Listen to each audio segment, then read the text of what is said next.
Hello, everyone. Welcome to Scholars Hub at Home. I'm Evan Goldenthal. I'm an Alumni Engagement Officer at York University. So I just want to thank you all for joining us for today's lecture, Rethinking Canada's Competition Policy in a Digital Economy, with Cian Birch, the Director of the Institute for Technoscience and Society and Professor in the Graduate Program in Science and Technology Studies at York University. I accept the responsibility to acknowledge the land that I am on. Because we're not gathered in the same place, the land I'm about to acknowledge might not be for the territory that you are on. Please take the responsibility to acknowledge the traditional territory you are on. The website native-land.ca is a good resource for this. As a member of the York University community, I recognize that many Indigenous nations have long-standing relationships with the territories upon which York University campuses are located that precede the establishment of York University.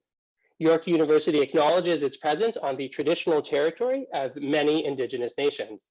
The area known as Tekaronto has been caretaken by the Anishinaabeg Nation, the Haudenosaunee Confederacy, and the Huron-Wendat. It's now home to many First Nation, Inuit, and Métis communities. We acknowledge the current treaty holders, the Mississaugas of the Credit First Nation. The territory is subject to the Dish with One Spoon Wampum Belt Covenant, an agreement to peaceably share and care for the Great Lakes region. Now, we like to conduct a quick poll before each session begins. And the question is, how would you rate your knowledge regarding the topic of today's presentation? The poll should pop up on your screen right now. I'll give everyone a moment just to respond.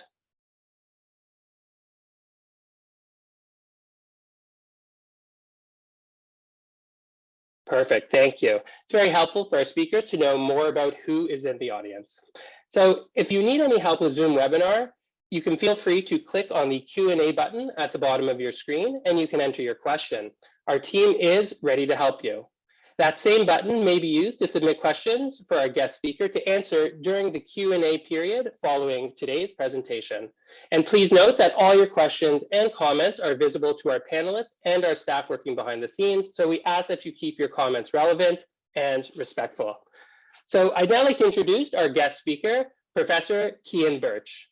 Professor Cian Birch is the director of the Institute for Technoscience and Society at York University, as well as a professor in the Faculty of Environmental and Urban Change and the Graduate Program in Science and Technology Studies at York University, Canada. His areas of interest are in how things, ranging from personality through knowledge to personal data, are turned into assets. That is, into techno-economic entities whose value is derived from the capitalization of future revenue streams. We are so pleased that you can make the time to join us today. Welcome, Professor Birch. Thank you very much for having me, and thank you for the introduction. For sure. So please just share your screen, and then I'll be back after for the Q&A after the presentation. Thanks so much. Okay, great. Thank you very much for being here with me today. I'm going to talk to you about competition policy, and hopefully it won't be too boring. You may have noticed over the last few months, maybe even the last year, that there's been a kind of spike in debate, public debate, policy debate, political debate about competition policy in Canada. And that's primarily because the federal Canadian government is seeking to update the Competition Act and to think about ways of updating it in light of the implications of the digital economy. Hence my talk today. So I'm going to talk about the analysis that I've done with a collaborator, Damola Adediji, and I'm going to go through that, the report that we produced from a project funded by the Social Sciences and Humanities Research Council. The aim of the report was to analyze the reforms or changes that other countries have been making to their own competition acts or their own competition policy in order to inform this reform that's going on in Canada right now. So the outline of my talk today, just briefly, I'll go through some of the project objectives that we had, then discuss the background to the project, why we were doing it. And then I'll go over some of the implications of the digital economy for competition policy and why it's important to think about that now.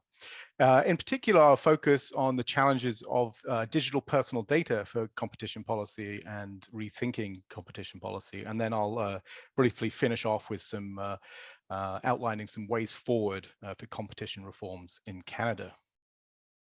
So the project objectives then were about examining the kind of ways that other countries are reviewing, revising their competition policies, regulations, and laws. So other countries around the world, primarily focusing on English language countries or countries that produce their documents and strategies and such like in the English language. And then we're going to analyze as well, focus in and analyze the ways that these reforms, reviews, and so on around the world have addressed the implications of digital personal data to competition policies and the need to change them. And then our overall goal or overall aim was to develop a series of kind of policy proposals for a submission to the federal government's review of the Competition Act. And that closed last week, at the end of last week on the 31st of March. So our way of our thinking here was that although Canada has been kind of lagging behind other countries in terms of reforming its competition policy, Canada has a real, is in a really good situation because it can learn a lot from how other countries have gone about changing their own competition policies. And so that was our kind of, our kind of ambition is to help Canadian policymakers, politicians, and such by providing this insight analysis on how everyone else is doing it around the world. Our analytical starting point was that we think of markets, we think of the economy as dynamic, changing, and consequently, competition policy has to also be able to change and will need to change as a consequence of the shifts in the way that the markets and economies are functioning. Our second kind of analytical starting point is that competition policy is not neutral. It's not simply a technocratic exercise. Competition policies are framed, developed, enforced in response to particular understandings of markets and the economy and their role in our societies. So what they need to do. So then, to give you some background, Canada's competition policy regulations were established in their current form back in the 1980s. With the Competition Act, which was enacted in 1985. The last amendment was in 2009 following the global financial crisis. Now, over the last, as I mentioned at the beginning of the talk, over the last couple of years, there's been a lot of public debate about the need for reform of the Competition Act and competition policy in Canada, in particular in response to the implications of the digital economy. Just one example is a public consultation that was organized by a senator called Howard Whetstone, who called for invited submissions to a consultation that he put out in 2021 in response to a report that he had commissioned from the ex-dean of Toronto University's Law School. Then the Canadian federal government announced that they would undertake a broad review of the Competition Act in early 2022 in response or in light of the implications of the digital economy, but also I think in response to the growing kind of concerns around the need to update competition policy. And then in November 2022, they launched this consultation whose deadline was last week. Now, I'm going to spend the rest of the talk today going over the challenges or implications of the digital economy for Canada's competition policy, drawing on this analysis of all these other competition policy changes that have gone on around the world. So this draws from our analysis. And from that analysis, we identified three kind of key sets of issues when it comes to the implications of the digital economy for Canada's competition policy. We split these between kind of structural issues, systemic issues, and then what we call techno-economic ones. When it comes to structural issues, the analysis highlighted that there are significant implications from the economies of scope and scale enabled by the digital economy. So a lot of business models in the digital economy focus on scaling up digital technologies and platforms very quickly. This entails a lot of significant investment in digital infrastructure for this quick growth in order to dominate markets. And this ends up creating a series of barriers to entry to these markets, disparities in the level of market information, which disadvantages startups, new entrants, and so on. And then different disparities in the capacity to compete, especially when it came to data collection and computing capacity. A lot of this then these economies of scope and scale led to the emergence of a series of large companies who act as kind of gatekeepers into the digital economy. So this small number of major firms now control a significant proportion of the digital infrastructure that we rely on in our daily lives. So this might be digital platforms, digital infrastructures that are needed for communication, and then everything. A lot of reforms around the world are defining these large firms as economic gatekeepers because of their role in the digital economy, or other terms have been used like core platform services. And there's a lot of fear about their ability to dominate markets due to their structural position, especially as intermediaries.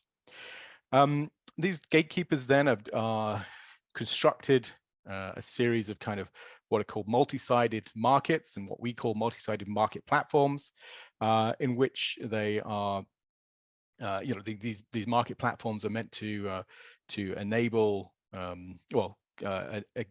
often on one side provide free services and goods to consumers and users, but on the other side, the gatekeepers are able to charge for access to these users and consumers to their competitors or to other kinds of firms. Now, both sides of these multi-sided markets are supposed to benefit. Users, consumers get something free. The other businesses that are trying to access them then are able to get access to important customers or data that they need to develop products and services. One of the key problems with these multi-sided market platforms, though, is that they create a kind of problem with how we go about defining markets and market share, because on the one side they're providing free products and services, and this becomes difficult to identify what the market is and who's the negative effects of dominating that market. A second set of issues is around the kind of systemic nature of the digital economy. So these gatekeepers, a lot of them are deliberately creating a series of ecosystems that they are able to control and set the rules for. And they do this by establishing these market platforms, but they also extend their influence outside of these platforms via various kinds of technical means, like cookies or application programming interfaces, software development kits that enable them to extend their control outside of the original platform or service or product that they are providing. This means that we have to then think about market power across multiple markets, and the ways that have to think about the ways that the platform extends through an ecosystem and end up controlling a series of kind of complementary products and services. And it can end up locking us in as customers or users into a particular kind of a particular company's ecosystem, where everything gets enclosed within a kind of enclave or walled garden, and that's the term that came up in the analysis that we did. So often these large digital firms are trying to create this enclave deliberately. They do so through a range of practices that could include setting defaults, cross-selling, upselling their own products and services, self-preferencing their own products and services, and so on. And they end up being able to, because they create an enclave or walled garden, they end up being able to control the rules of the game that others have to abide by if they want to, operate within that kind of digital platform market. And you end up with a significant kind of asymmetries of power and information, because the gatekeepers are able to collect data and have better information about what's going on in their particular enclave. Finally, here then, there are a series of kind of these problems that are emerging, and not just simply technical problems. They also reflect the ways that these ecosystems are organized sort of socially, or from an organizational perspective. So the market platforms not only include the kind of devices or software and so on that's constitutes them, but also the content, the rules, the standards, etc. So these socio-technical arrangements end up limiting things like interoperability, data portability, and so on, because the gatekeepers have incentives to restrict our capacity to move between different ecosystems. And this all leads to the raising of switching, what are called switching costs, where the costs of switching from one platform to another platform, it becomes increasingly expensive for us as users to switch our, the use of our products and services. And so we, as I said before, we get locked in. And this cost might not simply be economic cost, it might be time cost and so on. Now, this brings me to the kind of challenges of digital personal data for rethinking Canada's competition policy. So our starting point here is that digital personal data has ended up becoming, or is often defined as, the kind of key resource or asset of the digital economy. And again, we identify three sets of issues that we need to consider, or that came out of this analysis, that we need to consider when it comes to reforming Canada's competition policy. So on the one hand, what structural kind of issues include the fact that data has become this resource or asset. So policymakers around the world, businesses around the world, academics around the world increasingly think of data as this asset. And that's including international organizations like the World Economic Forum, the Organization for Economic Cooperation and Development, the United Nations, and so on. Perhaps one of the best illustrations of this is the EU Competition Commissioner, Margrethe Vestager, who noted in a talk at the American Enterprise Institute in 2017, to quote, noted, "You have data that is not to be replicated, that has a very long duration, that effectively can serve as an asset that can foreclose competitors from entering your market." Now, so data collection here by incumbents, by these gatekeepers, is then often framed as a barrier to entry by several competition authorities around the world. That includes the Australian one, the Canadian, the European Commission, the UK, US competition authorities. And this is because data is central to generating what are called network effects. And these have negative implications for competition because they reflect, effects reflect the way that the number of users, as this increases, it raises the attractiveness of the network or the ecosystem, leading to what are called winner takes all or winner takes most kind of outcomes.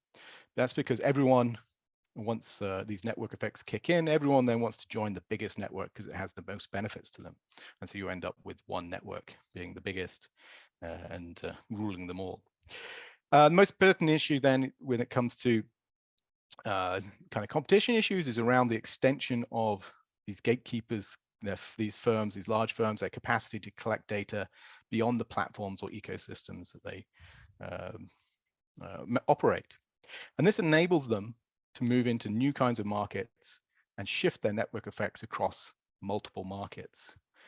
So they can have more information than their competitors, they can develop better products, services, they can concentrate users into, they can shift users from one part of their ecosystem to the other, and they can lock us in again. The final kind of issue then here is around the fact that in digital economy, more data equals more innovation. And this is largely to do with the fact that data is so important for the development of new kinds of algorithmic or artificial intelligence technologies. These large gatekeepers control have a significant advantage because they control the large data holdings that are needed to develop these kinds of new AI algorithmic technologies.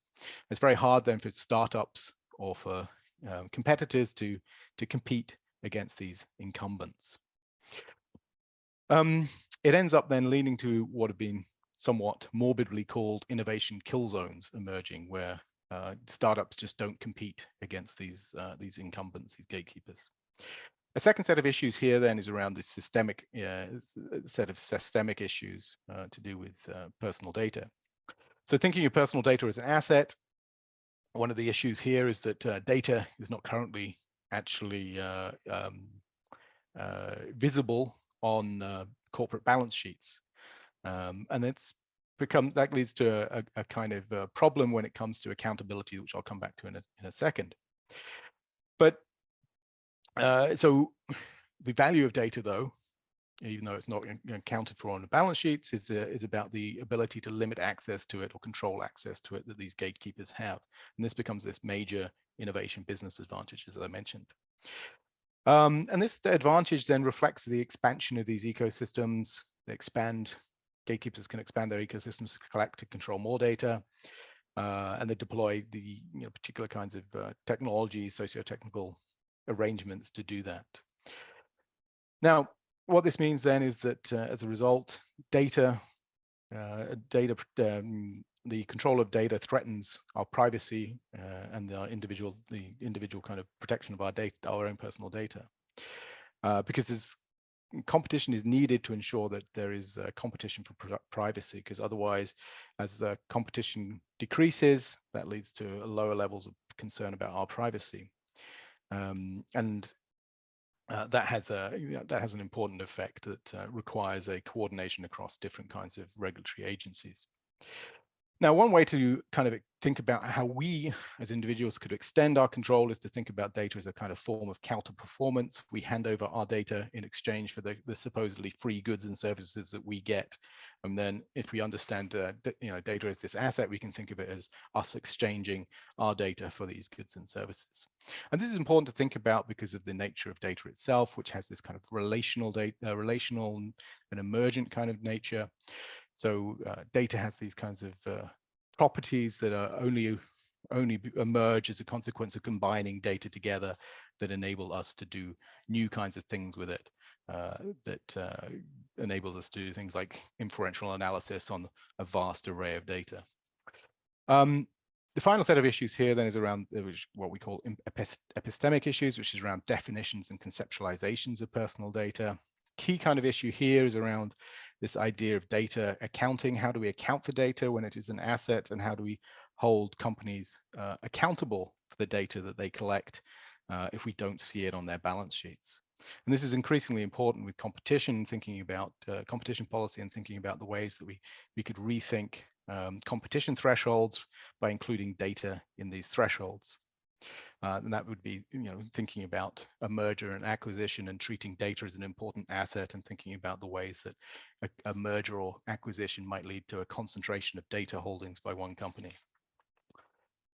So I'll finish then with kind of 7 ways forward that we came up with that are important, we think, for this rethinking of competition policy in Canada. The first one is about creating a dedicated digital economy unit. The Competition Bureau in Canada has created a digital enforcement office, but it really needs to have the resources and the political support to focus on these gatekeepers.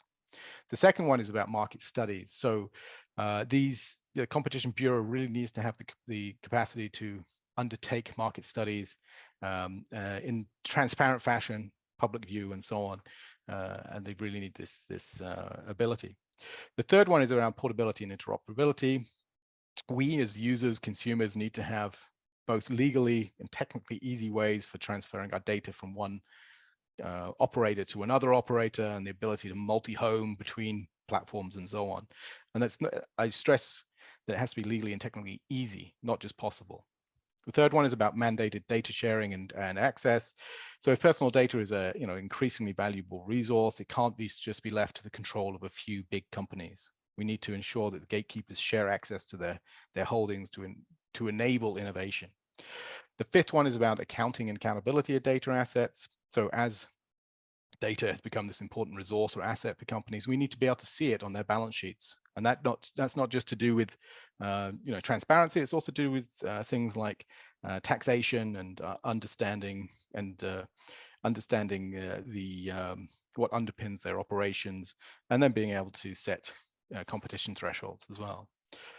The sixth kind of way forward is around data silos and the ecosystem, breaking up ecosystems so that companies can't concentrate their data holdings in one. And the final one is around regulatory agency cooperation. We need regulatory agencies to coordinate with each other. So competition authorities and privacy authorities need to to be able to coordinate. So thank you very much for your time. Thank you for everyone at Scholars Hub. I and my collaborator are incredibly grateful to our project collaborators listed here and for the funding from the Social Sciences and Humanities Research Council. Thank you very much. Looking forward to your questions.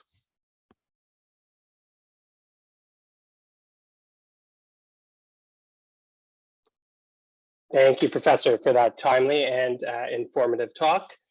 So we'll now have some time for questions. Please use the Q&A function at the bottom of your screen where you can ask questions. And for those of you that are watching live on Facebook, you're welcome to submit any questions or comments through the comment section for the video. So we'll just start with the first question here. Is there something about this moment in time that is leading the Canadian government to reform competition policy?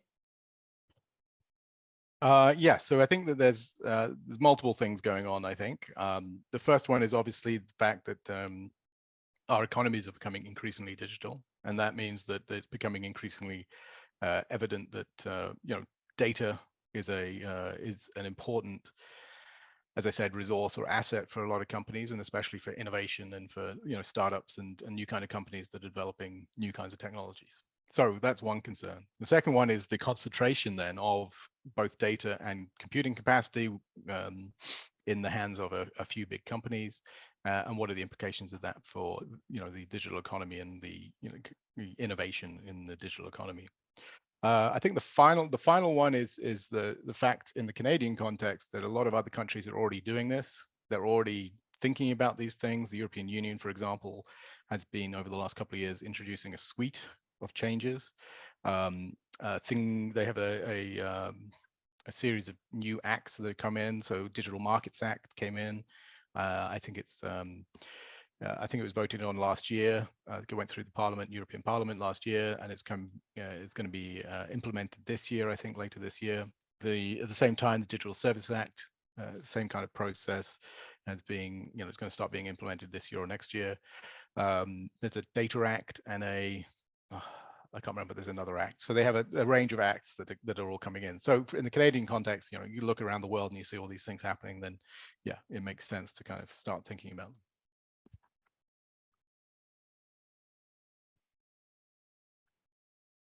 Great, thanks. This question is from Rose in the audience. Can you give some examples of current gatekeepers when you mention gatekeepers? Sure. So I think that the kind of prime examples, and people use different kind of acronyms and names for them, are the big, what I often call the big tech companies. So big tech companies include Apple, Amazon, Alphabet or Google, so they changed their name, Microsoft, and then Meta, Facebook. There are a range of other companies that are emerging around the world. So China, I think, has Tencent, and Alibaba are another examples. And you can start thinking of other companies being a kind of slightly smaller, littler tech, or not quite little tech, but maybe a medium tech like Uber or Netflix, or these kinds of companies that are collecting data at the same time as providing us with a service or product. Great, thank you. Here's another question from Justin in the audience. So when you were talking about systemic challenges, you mentioned startup dead or kill zones, where it seems like a lack of freely available data caused startups to avoid these areas. Given the current concentrations of data within large tech companies, are there some way that governments could sort of reseed these zones to make them more accessible to startups? Yeah, so I think the kill zones is not just to do with data. It's also there are a range of other, range of things involved here. One is the fact that as soon as a startup gets big enough, it becomes an attractive acquisition target. So they're not able to grow to the size necessary to compete with the incumbent firms, and that has a knock-on effect because of that kind of the expectation that they will be bought out. That leads to lower levels of investment in them. Venture capitals are less likely to invest in companies when they think they're going to get bought out, or they'll only invest up to a certain level with the expectation that they'll be bought out. So that's another kind of impact. When it comes to the data, there's a whole kind of range of issues to do with which organizations are collecting the data, and how companies allow given access to it, I guess. And so when it comes to trying to think of alternatives, I think there are moves in places like Canada and in Ontario, for example, to create. I think there's one in Ontario called there's a move to create an Ontario Data Authority, which would open up a series of sort of government data to access by companies and others, or government agencies and so on. But getting access to the kind of corporate data, I think is going to be a slightly trickier kind of proposition, because it would require some significant kind of I guess demands on the part of the competition authorities to get large multinational corporations to open up their data for use by everyone. Yeah. Great, thank you. Just a question from Anne in the audience. So thanks for your informative talk. What's your proposal for taxation? Should data assets become visible on balance sheets? So that's one. Yeah. So that's one kind of way of doing it. So taxation is a funny one because I'm only started just looking into it, but it seems to be there's some really interesting dynamics when it comes to taxation. But if you can't see something on a balance sheet, yeah, you as a government can't tax it, and so therefore large companies that collect a lot of data get a certain advantage because they don't, their resource base is not, it's not being assessed, and it's not being held accountable in some way. So other kinds of assets are, held accountable and taxable. You even get, for assets that depreciate, you can get tax deductible. They're tax deductible, so you get those kinds of things as well. But there's no way at the minute of kind of assessing the benefits that a company gets from collecting data from a population, and assessing whether it should entail some form of societal kind of recompense, as it were, compensation. Yeah. So the idea being that if you then have clear accounting for data on balance sheets, then there should be some way that you can start working out that benefit that private companies get from effectively what is a social collective resource, our data. Another question here. In the context of the telecommunication oligopoly that exists in Canada, how do limitations on foreign competitors complicate the competition reform process and the impacts that it would have on digitization?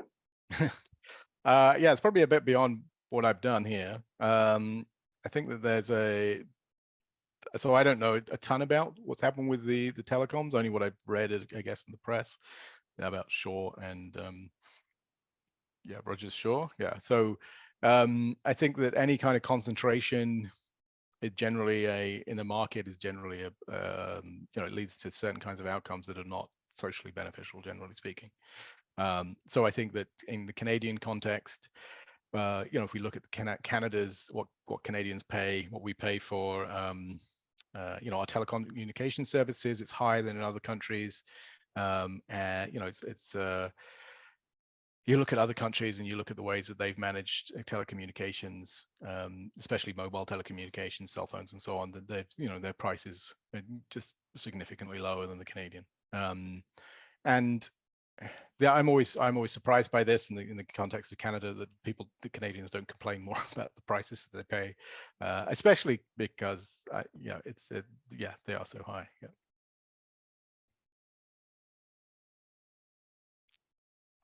Great. We had another question just referring to the Rogers and Shaw purchase in relation. So I think you kind of just answered that.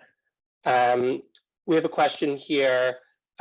So what justifies the notion that successful companies should give up their competitive advantage? When data is collected through time and lots of capital is invested, wouldn't it be unjust to force the hand of such companies that have spent this time on due diligence to give up that advantage? Why do we have to sort of impact the bigger players in order to get ahead? Why can't we promote the message that we should work for success and fight just challenges legitimately? Sure. So I think there's a couple of things here. One is the effect. What is the effect of concentration? And the other one is, how do you go about concentrating? So how do you achieve this concentration? So there are different ways of growing big and becoming dominant, and there are ways that that are deemed to be legitimate, and other ways that are deemed to be illegitimate. There are different rules in different countries and different ways of understanding this, different ways of understanding what is good for an economy and a market and what is not.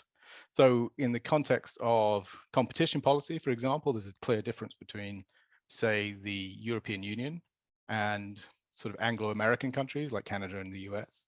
The European Union has a much clearer sort of stance on the idea that being big is bad by itself, and they do that, and so they have a series of kind of what are called ex-ante regulations around competition policy, where they are wanting to set the rules for the market and how people can operate in the market and what they don't want to happen in the market, and they don't want dominant players to appear and become these gatekeepers that are able to control whole areas of the economy. So that's one kind of thing. So what is it that you want an economy or market to do? The second kind of one then is around effects, and so market concentration leads to a series of significant problems in the economy. There's a great book by Thomas Philippon, who I think is an economist from New York University, I think, the business school down there, and I think it's called The Great Reversal. And he does this analysis of the US versus the EU and looking at the ways that over the last sort of 20 years, the US become much more concentrated. Markets become much more concentrated, more monopolistic, versus the EU, where the reverse has happened. So his point being that at a certain period of time, the EU is thought of being as this this highly kind of coordinated market that was dominated by a series of big firms, and the US is seen as more dynamic and go-getting, etc. And actually, his point is that that's reversed, and what you end up with a series of negative impacts on, well, we just mentioned prices, but he also highlights negative impacts on things like society through rising inequality, on innovation through the negative impacts that this kind of concentration can have on innovation. I've mentioned the kind of innovation kill zones and so on. And I think he talks about productivity, so the negative impacts it has on productivity and such like. So there are a range of different effects that market concentrations have, that if we are concerned about the ways that our markets and our economies operate overall, we need to be worried about. One more question here. So much of the procedure that takes place under our competition law is shrouded in secrecy. So for example, confidentiality, Competition Bureau's investigations, hidden and conducted in secret. So how might this lack of data be improved? And do you see a reasonable prospect for progress on this front coming out of this consultation? Yeah, so I think that, I think there's probably the reform, I think, of the Competition Act in Canada. I think one of the biggest, one of the main kind of reforms that most people agree on, not everyone, but most people agree on, is the need for the Competition Bureau to be able to run market studies. So that's a study of, a specific market, and to be able to do so, you need to collect data from people, call people to, for questioning and so on, and have the ability to do that. To basically demand witnesses and such like to come to talk about the what they're doing. So I think that those sorts of things are important, and the if the reform does anything, can get market studies, give the Bureau better capacity to run those market studies, then I think that will be a significant change in itself. Great. And I think we just have our last question here. So what is the relationship between the digital economy and world security?